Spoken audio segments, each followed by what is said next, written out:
Mo kí wa ẹ kú ọ̀lẹ́ o, ṣàlàáfíà lẹ wà níbẹ̀ yẹn, àlàáfíà náà lèmi náà wà o. Mo kí wa gbogbo ẹ̀yin olólùfẹ́ ìkànnì Only Jesus TV, yóò dára fún wa, àná Ọlọ́run ò ní fi wá sílẹ̀. Gbogbo ibi tẹ́ bá wà pátápátá ni mo fi kí wa, àkókò tá a bá wà ni mo fi kí wa, níbi tá a bá wà pátápátá. Àná Ọlọ́run ò ní fi wá sílẹ̀. Ẹ jọ̀ọ́ ní kíákíá, mo sáré fẹ́ share information yìí fún wa. Ẹ pé gbogbo àwọn tó bá wà ní àyíká yín nítòsí yín pé kán súnmọ́ ìdí fídíò Only Jesus TV tẹ́ ń wò lọ́wọ́lọ́wọ́ yìí. Ẹ pè wọ́n súnmọ́ra, ẹ dẹ̀ bá mi share náà bákan náà, kó káàkiri. Ọ̀rọ̀ lórí àlàáfíà ni o, ọ̀rọ̀ lórí àlàáfíà ni. Ṣàmọ́ pé àlàáfíà lóògùn ọ̀rọ̀. Yes, téèyàn bá ti ní àlàáfíà ó ti lóhun gbogbo. Fídíò yẹn Ìyálájé ló ṣe show yẹn lóru, so bí mo ṣe rí fídíò yẹn mo ní láti fi tó wa létí, torí àlàáfíà ṣe pàtàkì, ó ṣe kókó. So àmọ̀ràn Ìyálájé ṣe round table discussion pẹ̀lú àwọn ará diaspora, gbogbo àwọn tó wà ní away àti àwa Nàìjíríà náà. Ẹni tí ọ̀rọ̀ àlàáfíà bá ká lára, tí àlàáfíà jẹ lógún, ọ̀tọ̀ ni kéèyàn ṣiṣẹ́ kó kọ́rọ̀ jọ, ṣùgbọ́n kó má dúró jẹ iṣẹ́ ọwọ́ ẹ̀ nígbà tó bá ní àlàáfíà. Nígbà tí àlàáfíà bá kí ẹ̀mí ẹ̀ kúrú, Ọlọ́run ní ṣe ti ẹnì kọ̀ọ̀kan wa bẹ́ẹ̀. Ẹ̀mí wa tó ṣiṣẹ́ náà ló máa jẹ́, ẹlẹ́lẹ́ni ò ní jẹ́ṣẹ́ wa. Ọwọ́ wa tó ṣẹ́gun sí, òun náà ló máa ṣe kíni, ló máa jọ bẹ́ẹ̀. Àti bàbá àti ìyá tó tọ́jú ọmọ, ẹ̀mí wa á dàgbà, ẹ̀mí wa gùn, á darúgbó. Àlàáfíà tá máa fi jẹ wọn mọ́ nígbà tí ìṣọ́ wọn bá jiná fún wa. Lórúkọ Jésù, àlàáfíà yẹn a ò ní wá àlàáfíà yẹn tì. Àlàáfíà yẹn lórúkọ Jésù kò ní wọ́n wa. A ní àlàáfíà pípé láti fẹ̀yìntì jẹ wọ́n mọ́ nínú ìfọ̀kànbalẹ̀, nínú ìlera pípé. So kí a lè ní àlàáfíà tó péye, information ẹ̀dẹ̀mọ́ pé ó ṣe pàtàkì lọ́pọ̀lọpọ̀. Kò sí ohun tá lè fi information wé. Ìdí ẹ̀ ni tí mo ṣe mú fídíò yìí wá. So màá fi fídíò yìí sílẹ̀ fún Ansi, màá play fún wa. Kẹ́ ẹ wò láti bẹ̀rẹ̀ títí dópin. Kẹ́ ẹ wò dẹ̀kẹ́yìn náà, kẹ́ ẹ tún mú àmọ̀ràn yín wá. Ẹ̀yin tẹ́ ń jẹ ṣúgà, ẹ̀yin tó jẹ́ pé ẹnu yín dùn, ṣúgà nǹkan kékeré báyìí ṣúgà ni. Bẹ́ẹ̀ fẹ́ mu ògì ṣúgà ni, bẹ́ẹ̀ fẹ́ mu gàrí ṣúgà ni. Even gan pàápàá gan, ṣúgà gan pọ̀ ju gàrí lọ ń gbà mí, ṣúgà gan pọ̀ ju ògì lọ ń gbà mí. Ẹlòmíì á ṣẹ̀wà báyìí ṣúgà ni, ẹlòmíì á ṣe kíni, á ṣe àṣàrò báyìí ṣúgà ni. Anything ṣúgà ni. Àṣírí iṣẹ́ tí ṣúgà dẹ̀ ń dá, ọṣẹ́ tó ń ṣe ní àgọ́ ara, àkóbá tó ń kóbá àlàáfíà wa kì í ṣe díẹ̀, ìpalára tó ń ṣe fún àlàáfíà wa kì í ṣe díẹ̀. So màá fi fídíò yẹn sílẹ̀ kẹ́nu kan wá gbọ́ àwọn ọ̀rọ̀ ìṣítí, ohun tó ní ṣe pẹ̀lú ìlera wa ni. So ó ṣe pàtàkì. So fídíò yìí ń ṣe fídíò tó jẹ́ pé a ní láti ignore. Kò ń ṣe fídíò tá a ní láti ignore. Ẹ jẹ́ ká wò ó, káànà àwọn àmọ̀ràn tá a bá dẹ̀ tún nínà, ẹ jẹ́ ká sọ. Gbogbo ẹ̀yin tẹ́ jẹ́ pé máa ń consume ẹlẹ́rìndòdò, tẹ́ máa ń pè ní minerals, tẹ́ máa ń consume ó lè tẹ́ ń consume lójúmọ́. Kẹ́ wá wo fídíò yìí náà bákan náà, ó ṣe pàtàkì fún ẹnì kọ̀ọ̀kan wa ká wo fídíò yìí. Lẹ́yìn náà ẹ jẹ́ ká tún pín, ẹ má jẹ́ ká dá nìkan wò, ẹ jẹ́ ká pín, ká share káàkiri káwọn èèyàn kó jàǹfààní fídíò yìí. Ó yẹ wá lọ wò ó. Nípa ṣúgà, ẹ má jẹ ṣúgà mọ́, ẹ jẹ́ ká reduce ṣúgà. A lè má lè filẹ̀ lẹ́ẹ̀kan náà, ṣùgbọ́n ẹ jẹ́ ká máa reduce díẹ̀ tó máa fi mọ́ wa lára, tá a fi ní jẹ ṣúgà mọ́ rárá. Tó fi jẹ́ wípé oyin, pure oyin, kọ́nà jẹ́ ká máa rí pure oyin yẹn máa rà. Òun náà ni. Kọjá kẹ mọ̀. Tẹ́ bá fẹ́ mu tíì, kò ní ìdí kéèyàn fi ṣúgà sí tíì. Àwọn kan wà tẹ́ ẹ̀ bá tí ì fi ṣúgà sínú àsáró, tí ì jẹ́. Gbogbo nǹkan báyẹn gbọ́dọ̀ stop ẹ̀. Ẹ máa ṣe ṣu, ẹ máa da ṣúgà sínú iṣu. Kí ni ṣúgà ń wá nú iṣu? Kí ni ṣúgà ń wá nú àsáró? Tó bá yá sí ẹ máa da ṣúgà sínú ọbẹ̀. Ẹ jẹ́ ká reduce sugar intake sí wa bá ṣe ń jẹ yẹn. Bẹ́ẹ̀ kọ́ ló yẹ ká ṣe máa jẹ ṣúgà. Ẹ mu tíì, wàá bu ṣúgà sí. Tó bá po tíì, kò ní láti fi ṣúgà sínú tíì. Tí tó bá ra po tíì yẹn, ó máa dùn. Wàá bu gọ̀dẹ́sà tó bá bẹ̀rù sí, wàá bu lẹ́bù ẹ̀ sí, bu míìkì sí, rò pọ̀. Spelt, èwo ló ti ní ìmọ̀ nǹkan tó ń jẹ́ bẹ́ẹ̀, ó ṣe ti gbọ́ nípa spelt mọ̀ yẹn. Pẹ̀lú àṣàrò, Ọlọ́run ṣàánú. Ẹ máa jẹ àṣàrò, ẹ bu ṣúgà sí, ẹ ṣe iṣu, lẹ́yìn tó bá ti ṣe iṣu tí wọ́n bu ṣúgà sí, wọ́n máa ń ṣe ẹ̀wà, wọ́n bu ṣúgà sínú ẹ̀wà. Àwọn nǹkan báyẹn ò dáa. Ẹ stop ẹ̀. Ẹ má jẹ́ ká máa jẹ oúnjẹ báyẹn mọ́. Àlàáfíà ara wa ló ṣe pàtàkì. Ẹ jẹ́ ká reduce bá ṣe ń jẹ ṣúgà. Ní rògbòn àrùn ṣúgà o. Nínú ẹ̀jẹ̀ ni àní rí, nínú egungun àní rí, nínú ọpọlọ àníri ohun tó ń Kíkú já tí mo kéde sí ní Alájẹ. Ṣé list yẹn? mo rí then ògì wọn làwọn kan máa ń fi ṣúgà mú ògì bẹ́ẹ̀ ni ṣúgà kọ́mọ̀ ògì kọ́mọ̀ pé kọ́ máa fi ṣúgà mú ṣùgbọ́n tó bá jẹ́ wípé o bá ní nǹkan èmi mọ̀ pé àwọn tó bá máa fi ṣúgà sínú ògì ni pé o rí nǹkan tó máa fi mú bóyá o fẹ́ mu ògì yẹn lásán wà lóò lè dá mu ṣùgbọ́n tó bá dín àkàrà tàbí o bá sí ẹ̀wà àbí mọ́ínmọ́ín ló bá wà ńlẹ̀ o ò ní láti fi nǹkan kan sínú ògì yẹn mu kò sí nǹkan tí ò dáa ni tí o bá ti ní nǹkan tó fẹ́ fi jẹ bóyá o sí ẹ̀wà síwájú àbí o prepare mọ́ínmọ́ín àbí àkàrà àwọn yẹn ti tó láti jẹ o ò ní láti lo ṣúgà èèyàn kì í ṣe ọmọ kékeré mọ́ àwọn ọmọ kékeré wọn lè sọ pé àwọn ò lè gbógi sẹ́nu láì ṣe pé wọ́n fi ṣúgà sí. Tí bá fẹ́ mu ògì mo máa ń lo òyìnbó. Ẹ̀gbọ́n mi máa ń sọ kinní kan fún mi á ní tẹ́lẹ̀ mo máa rọ́ oyin sínú tíì oyin ti máa ń rà ń bíbá yìí ni o máa kọ́ lu tíì gan torí pé mo ti lárí àṣírí ṣúgà àti sódà tipẹ́tipẹ́ mi ò jẹ ṣúgà. ẹ jẹ́ ẹni wá wó mi o. wọ́n wá fi honey yẹn sí. àbí spelt. Honey is to taste not pé ó láti dùn. wíkẹ́ kókó dùn yẹmẹyẹmẹ. taste ni kò máa jẹ́ ní ìtẹ̀tí wá mọ̀ wípé kò ń ṣe original ọ̀ntì ìgbà tí mo jẹ́jẹ́ dójú àmì tó kó bá mi. ṣe rí tẹ́lómi bá ní nǹkan kan òun ò lè jẹ́ ọlọ́run má jẹ́ kó rí nǹkan tó jẹ́ pé kò dé tí nǹkan yẹn ò fi nílé jẹ́ kó má jẹ́ kìíní yẹn mọ́. kí nǹkan tó máa ṣe wá tó fi máa ní ká sá fún nǹkan ká tó sá fún ọlọ́run má jẹ́ kó ṣe wá. àmín.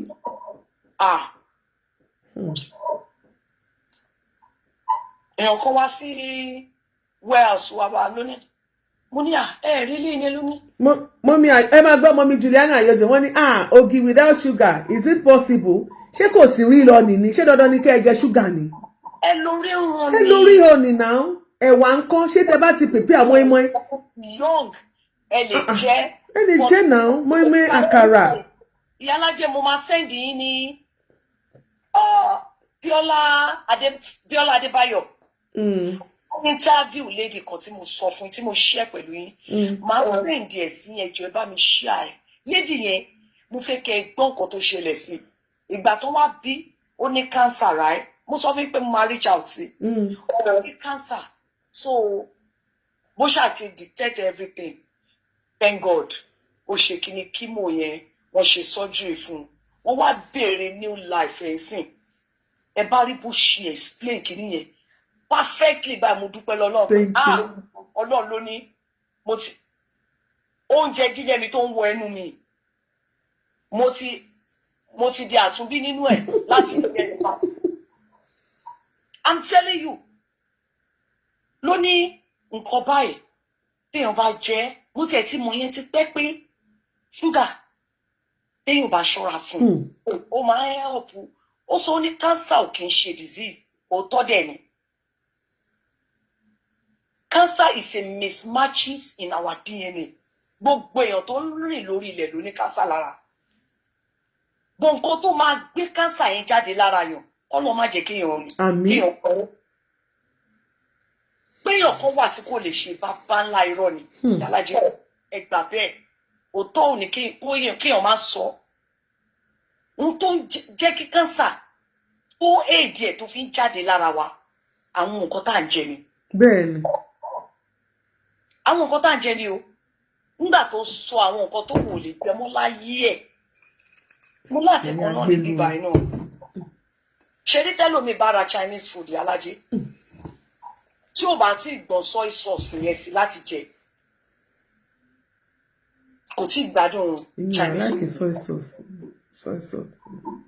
Bàbá ńlá àkóbá ni soy sauce yẹn. ó lè pa sọ nípa soy sauce yẹn níjọ́ òun náà. Tẹ́ bá ní cold lásán Ìyálájẹ tẹ́ bá ní cold lásán mi ò ń gbá wọn mo lọ rí doctor mọ́ long time fún cold tẹ́ bá ní cold lásán anything tó máa di sugar sí lára ẹ má jẹ mọ́ ẹ mu tíì tó gbóná pẹ̀lú lemon ẹ má fi sugar sí ṣe rí naturally cold yẹn máa die ó máa natural death. Uncle Titus ní tó ní ọba ti ní temperature of 140 degree honey turns toxic. Don't put honey in hot water or drink. Yes. All right. Thank you, sir.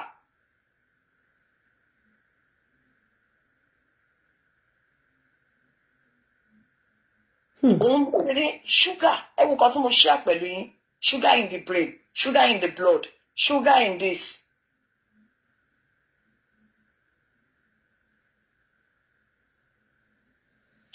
Ó ṣàjẹ́ ká ṣọ́ra o. Èèyàn ti kú iná fùtó o. Ṣé ẹ ti gbọ́ àwọn tá fẹ́ lo ṣúgà tí temperature bá ti wọ 140 tára bá ti gbóná. Àwọn information báyìí ká máa share. I have tagged her number already. Ẹ̀yin tẹ́ bá ṣe rí tag ẹ bá ṣe rí phone number yẹn bá mi máa press the love and like síwájú ẹ̀ káwọn èèyàn lè rí. Our number is 240-486-4021. Tí àwọn temperature yìí bá ti wọ 140 wọ́n ní kẹ́ má bu honey sínú omi gbóná o. Yes. Òótọ́ náà sọ èmi náà ti gbọ́ rí. Àbí kẹ́ ẹ mú ẹ má mu honey. Mo sọ pé kìnìkan ògì ṣé dandan ni mọ́mí Juliana Ayoze tẹ́ sọ pé báwo lògì ṣe máa rí without sugar ṣé tẹ́ bá fi mọ́ẹ́mẹ́ ibi tẹ́ bá bògì sẹ́nu báyìí tẹ́ tún gbé mọ́ẹ́mẹ́ tó dùn ẹlẹ́mìí méje sí tẹ́ jẹ wà. Tó bá ní kí mọ́mí yẹn kó má fẹnu pọ̀ sugar for 2 weeks láti prevent ikọ̀ ẹ̀rí pẹ́yìn kan lè máa kọ́ wọn kí àná máa gba Jésù. Ọlọ́run ti èdè ṣe mo pé àwọn kan wà téèyàn lè prevent fúnra rẹ̀ ẹ wo máa kan báyìí wà nígbà máa yẹn ti ṣaláìsí báyìí o ìgbà tí máa yẹn ní okay no body temperature water okay wọ́n ní water temperature okay omi okay tó yẹn bá ti gbóná okay kí wọ́n máa bọ̀ ọ́ nìsí okay ó ti yé mi sà. tó bá ṣe oúnjẹ lórí iná. tó bá ṣe oúnjẹ lórí iná ó ti yé mi sà ẹ ṣé sà Uncle Titus. Okay. Yes torí tí honey bá ti wọ inú nǹkan tó kò dáa. Má ti gbóná jù 140. Pharmacist gan lẹ́ni yẹn wọ́n ra Jiximol lọ́wọ́ mi ni wọ́n á tọ́ oyin yẹn. Kó mi má gbóná jù. Yeah. Tógi ògì gan bá gbóná jù mẹ́wàá lọ dà sínú ẹ̀ nǹkan tàbí tí wọ́n fẹ́ po tíì sómi lọ gbóná lálálálá. Tó bá ti tutù. Wọ́n tó máa bu díẹ̀ sí. Just for taste. Ibi tẹ́ ti máa mọ̀ tẹ́ bá fi ẹsẹ̀ gbá báyìí nísìn tẹ́ bá ní tó bá break tó ṣẹ̀jẹ̀ ẹ clean ẹ kẹ́ wipe ẹ kán oyin sí ojú ẹ̀. Oyin máa ń tètè heal up nǹkan náà. Ó máa jìnnà straight. Ibùgbọ̀nsẹ̀ tí ègbò bá tóbi jù oyin náà fi ń ṣe tẹ́ranú ẹ̀ tó bá jẹ́ pé ó jìn wọnú tó máa fi jẹ wá padà sókè. Yes. I remember vividly. Wọ́n lò fún bed sore. Ó máa heal up òun ègbò. Kó tó ní bed sore yẹn wọ́n láwọn ń wá original oyin. Bí wọ́n pè fún wọn ní kíní advert wà nìyẹn tó dẹ̀ jára lóye ni báwọn ọmọ ìṣèwádà wọn nìyẹn. Òun náà bù náà fi ń clean tó bá ti clean ní bed sore yá yẹn tán. Oyin náà wá bù sí. Ṣé mọ̀ pé kíní yẹn dẹ̀ dí omi tí wọ́n fi kọ́kọ́ sí mọ́. Mo rántí ìgbà tí ọmọ mi èyí ọkùnrin yẹn nígbà tó ṣèṣe nígbà tá a wà Nàìjíríà ó ṣèṣe sí pé ẹsẹ̀ yẹn jì gan mo ti di nǹkan míì Ọlọ́run o bàtà adé hospital báyìí wọ́n bá tún ràn bó ṣe délé báyìí ìwọ tó ràn ẹsẹ̀ tó ara ò tún balẹ̀ tó bẹ̀rẹ̀ eré pa ló bá tún ṣí ló bá tún lanú lẹ̀ mo ní mo rógo má máa pa mí bàtà adé báyìí dókítà ní ká má wọrí pé ẹ jẹ́ kó máa foyín heal up real honey náà wá ń fi sí ó dẹ̀ yí lọ. Indian doctor ló sọ fún mi ẹ kọ́ mọ wá honey. Ó yí lọ. Fún ìyá yẹn. Ọlọ́run á ràn wá lọ́wọ́ gbogbo nǹkan tí a bá fẹ́ máa jẹ mi mọ state tó ní kálukú wà but ẹ make sure pé state tẹ bá wà ẹ ń jẹ àwọn nǹkan tí ó dáa tí wọn ò mix àwọn nǹkan tí ò ní ṣe ara yín ní jàǹbá. Kò ń ṣe pé ẹ lè jẹ Chinese ẹ jẹ ọmọ nǹkan tá à ń jẹ. A lè jẹ kì í ṣe pé a lè lọ sí all you can eat ẹ jẹ́ ká gbádùn ara ṣùgbọ́n ẹ jẹ́ ká mọ nǹkan tá a bá ń ṣà tá a bá débẹ̀. Yes. Àwọn chicken tó wà ṣúgà náà fi kó tẹ̀. Àwọn kan wà bí oyin báyìí náà fi ṣe báyìí táwọn adó bẹ̀rẹ̀ báyìí ní ìbáyàn jẹ kó lè dùn. Mi ò lè jẹ. Bí àwọn máa ti boyin náà máa gbé sílẹ̀ àwọn oyin fake wọn yẹn. ẹ jẹ́ ká ṣọ́ra wa ṣá. Tẹ́ bá mọ̀ pé nǹkan rú yín lójú nípa oúnjẹ jíjẹ, ẹ kàn sí Moshe international store. Wọ́n á ṣàlàyé fún wa pé àwọn kan báyìí ìsọ́ bá ní, wọ́n á sọ fún wa pé àwọn nírú eléyìí ò bọ́ àwọn ṣe ṣeré. Ìsí wọn ẹ mọ̀ pé ẹni tó bá ṣe nǹkan fúnra rẹ̀ á lè ṣàlàyé pé tó fi ṣeré. Kì í kàn ṣe pé kẹ́kọ̀ọ́ máa. Tí àwọn kan wá bá tí wọ́n wá bá wa, àwọn ní pé àwọn gbogbo nǹkan tá à ń ṣe, wọ́n wá ní pé àwọn lè pàkéjì plantain àmàlà fún wa. Wọ́n fi sample páàkì yẹn hàn ní. Mo ní páàkì dẹ̀ wá fáìn o. Wọ́n ní yes ní South America àwọn máa ṣe. Mo ní òkè èló ni. Wọ́n ní 16.99 ni wọ́n tà ní store. Àwọn máa mo ní 16 what? Mo ní tell me the truth. Is it real? Mo ní ṣẹ́rí tètè mi ẹ ti rí £5 ni o, $27 ni. Wọ́n ní kò sí ni pé kò sí kọ́ máa mix ẹ̀. Àfi mo ní. Now you are talking. Bí mo gbọ́ báyìí, mo ní no. Tútù máa mú mi. Èmi fúnra mi, mò ń jẹ́ no. Ṣé mo pa àwọn èèyàn rò pé àwọn èèyàn àdó gbogbo èèyàn yẹn wọ́n rò pé ṣù ni. Mo wò ó tí kọ́lọ̀ mọ́ jàjẹ́kujẹ́kujẹ́. Àní mo ra bọ́ọ̀sì iṣu kan ní bíi 2 weeks ago. Mo tún lọ lónìí, mo tún lọ ra another box nítorí pé nǹkan tí mo fẹ́ jẹ mo fẹ́ mọ̀ bó ṣe rí. Ọmọ rẹ̀ pé Naija náà ti ṣe tọ́gbé wá Naija bo. Nítorí ó tún yàtọ̀ sí àwọn bíi ọlá bíi nǹkan kan yan adó yẹn tún yàtọ̀ lẹ́nu. Kọ́lọ̀ mọ́ jàjẹ́kujẹ́. Mo jàjẹ́kujẹ́. Mo sì gbogbo àwọn tó ní African store bíi mélòó nínú wọn ló máa ń lọ ṣe processing wọ́n fi ránṣẹ́ sí wọn ní. Ẹ lè rí iyán bẹ̀, mi ò ta yam powder, mi ò ta. Ẹ fẹ́ káwọn yẹn wá níjẹkújẹ. Mi ò tiẹ̀ ní ta ni because kò wá healthy. Òun ṣe iṣu mi ò ní ta. Ẹ mọ̀ pé majority àwọn tó ra nǹkan lọ́dọ̀ mi, ẹlòmíì máa ní nǹkan kan àbí ìkejì, mi ò lè ta. Inú ilé òtútù tí ó mú mi mọ́nú ilé lójú kí wọ́n á lọ sùn. Òtútù mú o. Ẹ̀yin èèyàn mi, ìlera lóògùn ọrọ̀, ẹ jẹ́ ká tọ́jú ara wa. Nǹkan tá a bá wá ní ẹ̀dẹ̀ má gbàgbé o, tá a bá ti rí nǹkan tó máa ṣera wa láǹfààní á máa jẹ́ ká mọ̀. Ẹ ò máa jẹun gidi sínú asán ni o. Asán ni kẹ́ẹ̀dẹ̀ sùn dáadáa. Ẹ̀dẹ̀ máa já momi dáadáa. Omi is very good o. Water therapy. Ẹ jẹ́ ká máa momi. Omi is very good. Ká máa momi dáadáa. Sódà ẹyọ kan, for example Coca-Cola. 8 grams the sugar to one Coca-Cola. 8 cubes. 8 grams yẹn. Every human being, according to CDA, every human being 1 gram ló yẹ ká máa jẹ per day. Ẹlẹ́mìí sì lè mu drink, ó lè mu méjì, ó ti kó 16 búra ní. 8 grams ló wà nù kàn ẹyọ kan. Ẹlòmíì dẹ̀ máa mu méjì lórí ìjókòó. Ẹlẹ́mìí tí ẹ máa rà sílé tó máa jẹun tán yóò máa fi lé, yóò mu láàárọ̀, yóò mu lọ́sàn-án, yóò mu lálẹ́. Sódà 4. Wọ́n máa fún bí oṣù kan. 2 grams 1 gram ló yẹ kí èèyàn tí Ọlọ́run dá ṣúgà wa in a day 1 gram. Náà wàá ṣàánú fún wa o. Ìjà tọ́jú ara wa, á kéré òkò délé wa ní tàjò gbé sájò. Ẹ jẹ́ ká máa mu omi dáadáa. Ẹ jẹ́ ká máa sùn dáadáa. Nígbà tí a ṣe nutrition class nursing school báyìí, gbogbo oúnjẹ ẹ̀rù bà mí fún wọn ni. Ṣé ti gbọ́? Ọlọ́run á ràn wá lọ́wọ́ o. Kọ́. Ẹ̀yin tèmi lórí ètò ẹ jẹ́ kí n máa lọ, jẹ́ kí mi àti arábìnrin mo ṣe máa gist lọ ti wá kí n tó lọ sùn. Kò ní jù báyìí lọ lórí ètò lónìí oníyanṣẹ́ ọlọ́kà ṣe gbogbo ẹ̀yìn tí a ti jọ ṣètò láti. Èmi mọ̀ gbọ́dọ̀ bá bọ̀ lọ́dẹ. Gbogbo àwọn tá a jọ ṣètò látàárọ̀ ẹ mọ̀ ṣe o, mo dúpẹ́ lọ́wọ́ yín o, ẹ ṣé gan ni o, lágbára Ọlọ́run. A ò ní fi àìsàn lògbà, gbogbo náà lásìkò. Blessed assurance ẹ ṣe wá ń bì.